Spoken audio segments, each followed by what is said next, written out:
Contemporary art has taken to prefer the posture of what's meta and ironic over sincerity.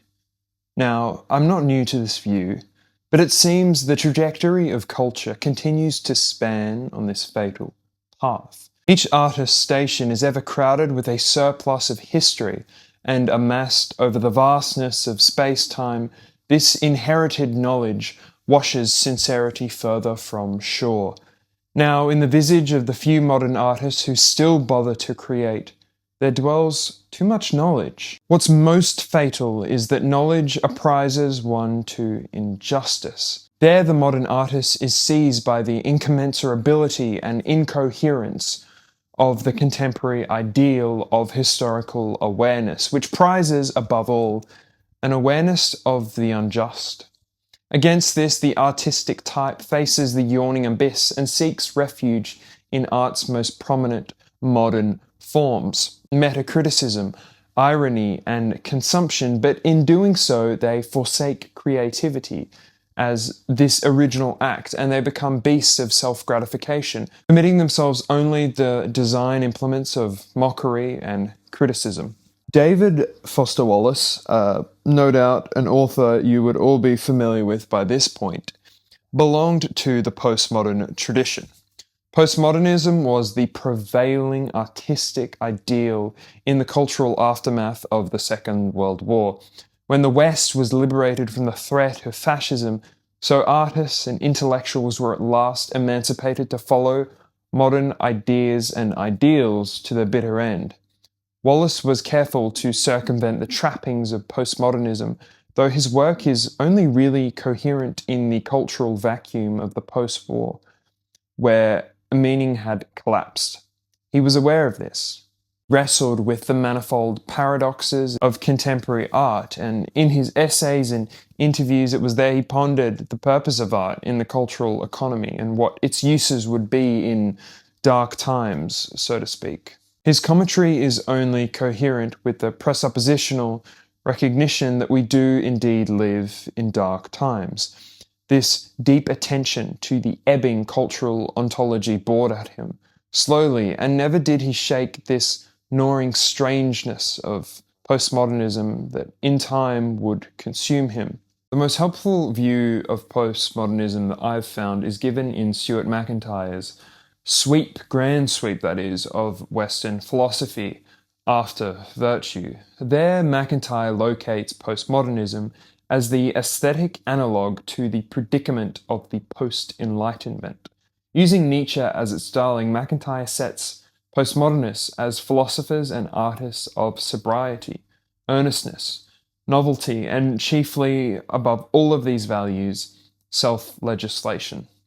Their creation is performed atop the decaying, though not fully decayed, corpse of Western intellectual and theological conviction. McIntyre traces the modern artistic malaise to the deep rupture of the Enlightenment.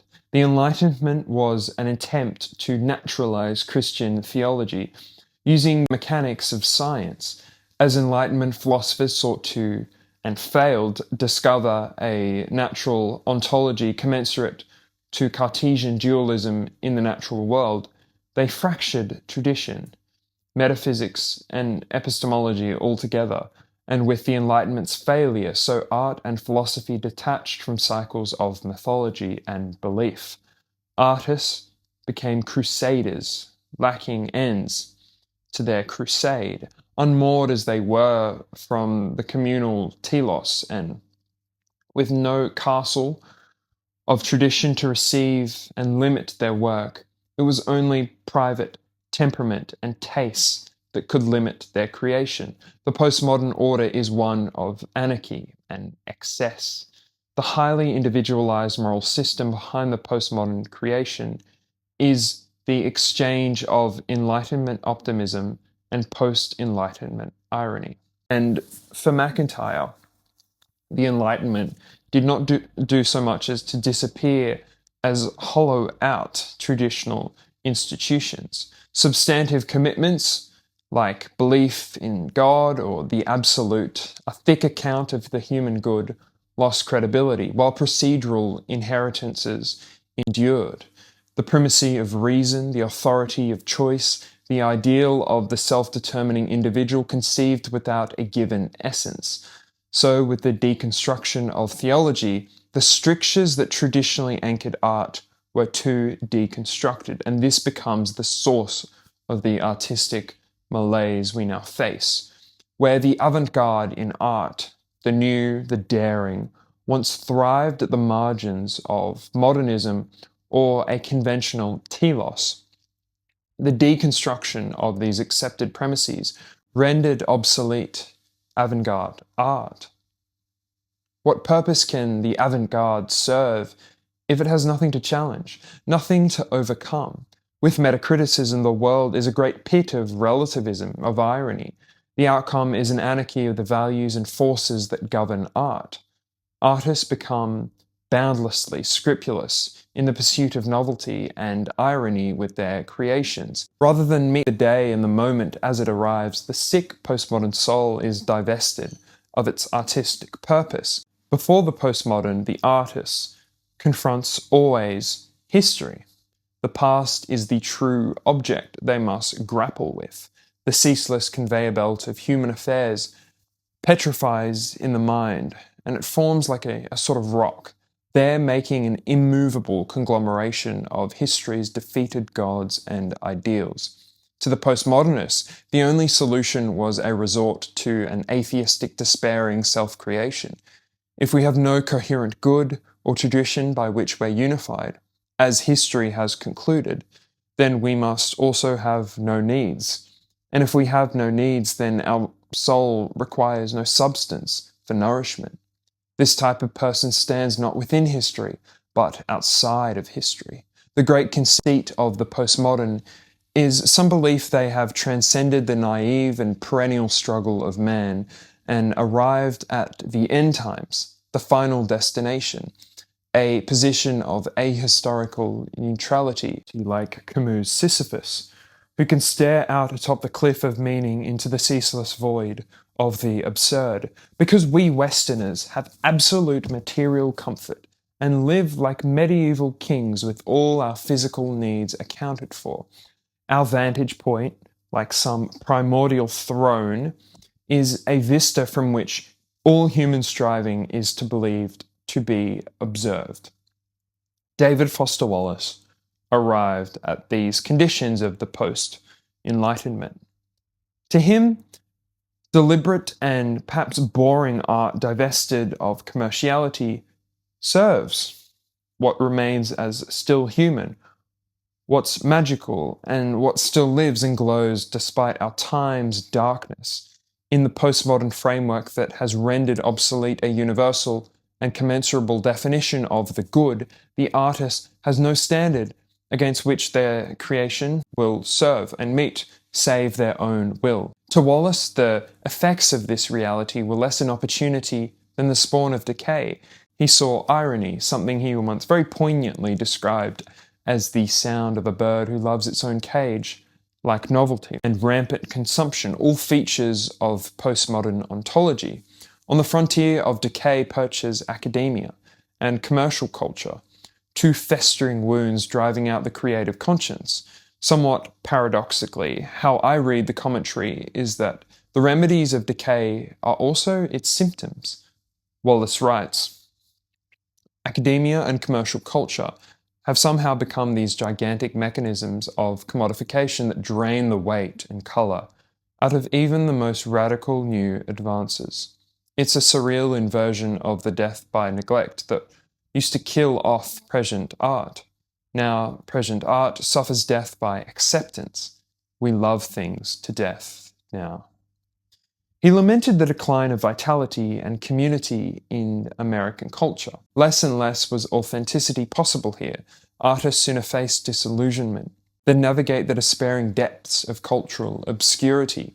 He called it an insatiable hunger for the appearance of novelty, that being the ahistorical and postmodern impulse to ceaselessly produce without purpose.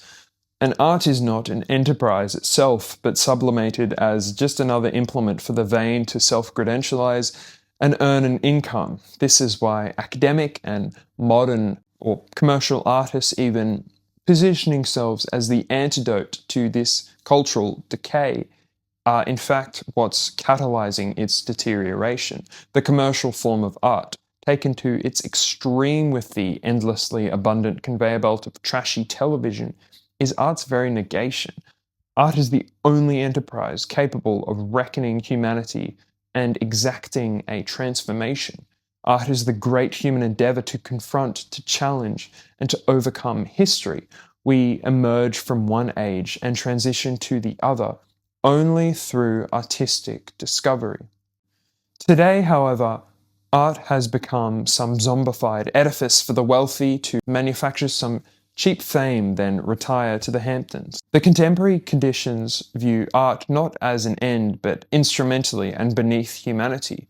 We relegate art as a commodity best enjoyed as a recreational pastime for some temporary escape, but never more. Great artists are rare indeed, whether that's today or yesteryear. But that doesn't mean we shouldn't lose sight of such great artists altogether. Think of Herman Melville's Moby Dick, perhaps the greatest American novel.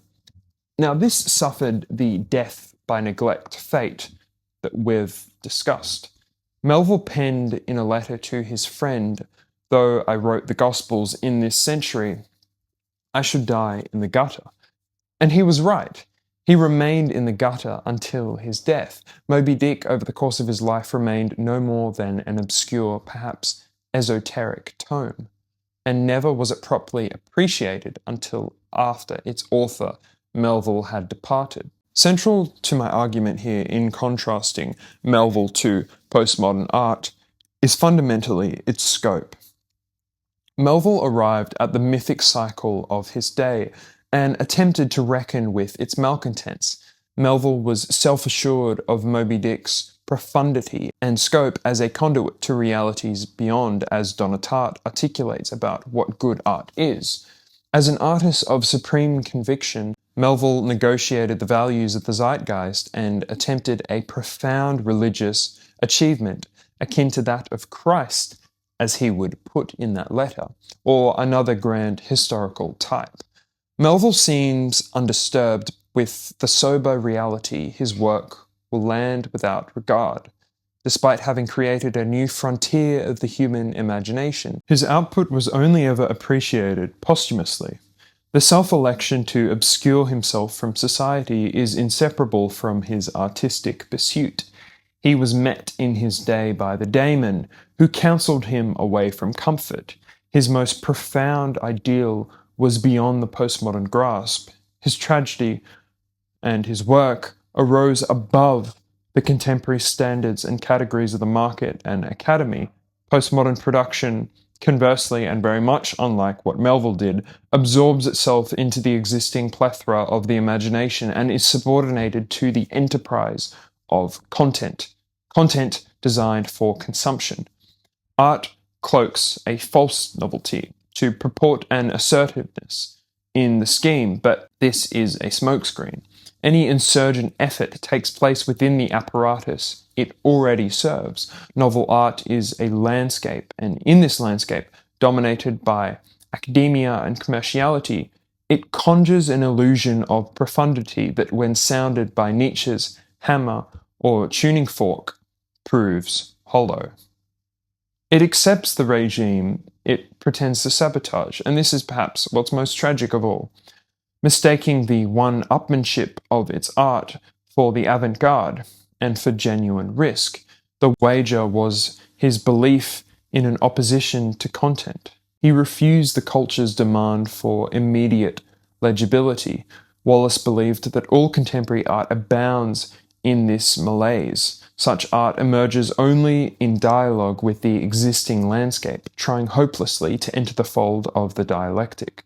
But the Melville model was something different altogether, an attempt at a new horizon, a new teleology. He disregarded the dialectic and with his own mind found an uninhabited land beyond the existing human imagination. The newness of Melville departs from the newness we see today, where the type of art he produced was so radical and uncompromised. It was neither a negation nor antithetical to the existing scheme. So where was it? There it dwelled on this impossible shore asunder. Its newness was not another type of content. It was altogether greater than the intellectual horizon. Now, in this last part, I want to give an admission. I recognize Wallace is an artistic genius, and his commentary on the subject of art is more acute and profound than most of us could realize, nor am I really qualified at all to meditate on or give an opinion or judgment on what happened to his fate. Though what must be recognized is just as Wallace was able to provide a critique of postmodernism, so he also belongs to its tradition. And this is the paradox of the age, is that you can't actually dissect postmodernism and be one of its detractors without embodying the meta mindset it seduces us into adopting each time we get close to it. The views that Wallace expresses in his novels, writing, and in his interviews are among the most shrewd and scrupulous of anyone. He came from a background of logic, mathematics, and grammar, so he saw culture as something approachable with this emphasis on intellectual rigor and order, line discipline, and the Apollinean. He lived with a great deal of psychological venom within him and endured deeply depressive states, but Wallace always remains a mirror who reflects our time and the tensions of the modern and postmodern, by extension, condition, where the artistic is ever more hemorrhaged by the commercial. The postmodern Nietzsche, seen as the antithesis of modernism in the view of MacIntyre, prosecuted the truth drive, patent in philosophical and even contemporary artistic activity. To Nietzsche, there is a great danger indeed in sublimating the creative and life-affirming drives to the will to truth and its hyperconsumptive appetite. Here the postmodern too quickly becomes a consumer, lacking base, and this generates a surplus of history, hostile to the way of vigour and striving. The most basic form of this inertia being the scholarly instinct to read endlessly and emotionally attach yourself to critique and therefore detach yourself from the text. And the scholar here places himself at the end of history and looks back on all before that's come as relics at their disposal that can be shaped to their hand. This is the conceit of liberalism, and it attempts a confession totally incorrect that the artist's heart is not another kind of clay. In this way, as we've highlighted, the scholar stands outside history. Nietzsche writes, "The person who cannot set himself down from the crest of the moment, forgetting everything from the past, who is not capable of standing on a single point like a goddess of victory, without dizziness or fear, will never know what happiness is." To attend only the fragments of history is an abandonment of the crest of the moment, the site that stands as the last frontier of human creation. The postmodern keeps historical fragments as debts. They hold on to them and they're accumulated through the ages. These debts, however, are never paid, and today they're believed to be owed to some faceless creditor. And trust me with this metaphor, this analogue that I'm running with here. The faceless creditors are contrived in the postmodern imagination, the type with an excess of historical awareness, as we've highlighted. And this person believes art is the primary commodity to repay the debts. But that's a mistaken view. That is not how injustice is relieved. History is like an accretion that hardens and narrows. But what's narrowed? Well, the cost of belonging only to criticism and meta-language is the human will. It's a lack of action that does not uplift, but diminishes all the time. Where we were before, the daemonic figure of art and culture roamed the artistic landscape, performing perilous acts of creation. They feared not even their own destruction. Now the spirit of creativity the daemon, has contorted itself as an accountant of the ruinous past.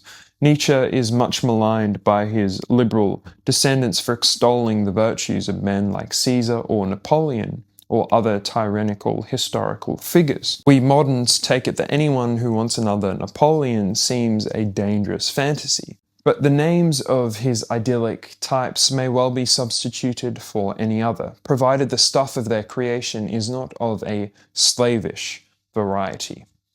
In my view, we can take the skeleton of this notion put forth by Nietzsche and mould it to a more moderate, a more modern outlook. Nietzsche wanted us to think beyond the framework of the past and present and blaze a trail through the thicket of lands yet discovered. The analogue for his artist is the man who feels and is within the impassioned by a great idea.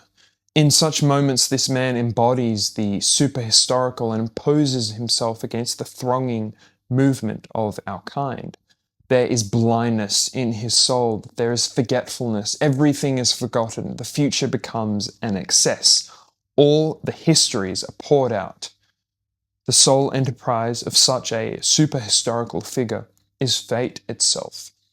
The scholar, however, cannot stride like this, because they will forever remain trapped within their words, whether for good or whether for ill. The non-reader will always be more alive than the man of books. Cioran, better when he said in A Portrait of Civilized Man, when the last illiterate has disappeared, then we can put on mourning for man. But the superhistorical type does not renounce all history. They possess the faculties to trawl the historical monuments of the old, burnt fragments that now lie scattered to the sands of time, and there rebuild atop the rubble something of lasting import. And this is a careful exercise, reserved for the most capable. Whoever can weigh the grave contradiction of both objects and think of history, but transcend it at once, will indeed find rare shores. If you stare into the abyss stares back. Nietzsche wrote in Beyond Good and Evil, and the man who confronts history and makes his home at the fathomless bottom where great beasts lurk will find there in that depraved truth a scarring sort. Humans cannot divest themselves of what they see. If they stare too long, it might break them beyond any repair. And this is the historical man's job, who can transcend time. And they lose track of time itself and seek their own extrication from the garden of knowledge. Tolstoy wrote, and I know that I've quoted at length at different types of men, but Tolstoy wrote, "A man on a 1,000-mile walk has to forget his goal and say to himself every morning, today I'm going to cover 25 miles and then rest up and sleep." So it's action and mobility we now crave. A great appetite for creation in service of life. What monuments might blaze the way forward? There is one figure in Japanese literature who stands out above all others as the type of person who believes in action above everything else, and this is the tempestuous philosopher of the sword and steel, Yukio Mishima. Now, he is rightly seen as controversial, and this isn't a celebration of him. But Yukio Mishima wrote the following death poem on his last night. A small night storm blows, saying, falling is the essence of a flower, preceding those who hesitate. And as attractive as the prose might appear, it is but passenger to Mishima's broader object, preached both in his philosophy and in his behaviour, unfortunately. The beautiful life awaits whoever gives themselves to ceaseless action. Achieve not always in sake of a glorious ideal or the conquest of a deity, but the intrinsic joy of creation. Suspicion is owed to the contemplative journeyman who thinks deeply and is wearied by thought. Burdened by the weight of all history, they find refuge in the written word and inertia. This is what will come to them. The word puts to paper bundles up the uncontainable flux they face and there reduces the great arc of all existence in its multivaried forms down to something so pallid and so small. Not only does contemplation have an effect over contemplation, I should say, to diminish the spirit, but it also makes a ruin of all this beautiful world. Mishima would flower and not delay his death for one moment, as the petals of his spirit fell into the ash. To rise and fall, as nature does, is the beauty of creation that he sought. Now, before I go, I want to leave and end this video with a quote from Nietzsche, whose aforementioned essay I've quoted at length already, but here he imparts a profound compass for navigating these despairing times that have been so thickly covered and referenced in this video already. Imagining this reign of youth, I cry out, land, land, enough and more than enough of the passionate seeking and the wandering passage on the dark alien seas. Now, finally, a coast reveals itself. Whatever it may be, we must land on it. The worst emergency port is better than returning to staggering in hopeless, infinite skepticism. If we now only hold on to the land, we will later find the good havens and ease the approach for those who come later. This journey was dangerous and exciting. How far we are now from the calm contemplation with which we first saw our ship set out to sea. By investigating the dangers of history, we have found ourselves exposed to all these dangers as strongly as possible. We ourselves bear the traces of that illness which has come over humanity in recent times, as a result of an excess of history. For example, this very treatise shows its modern character, the character of the weak personality, which I will not conceal from myself, in the intemperance of its criticism, the immaturity of its humanity, the frequent transitions from irony to cynicism, from pride to skepticism.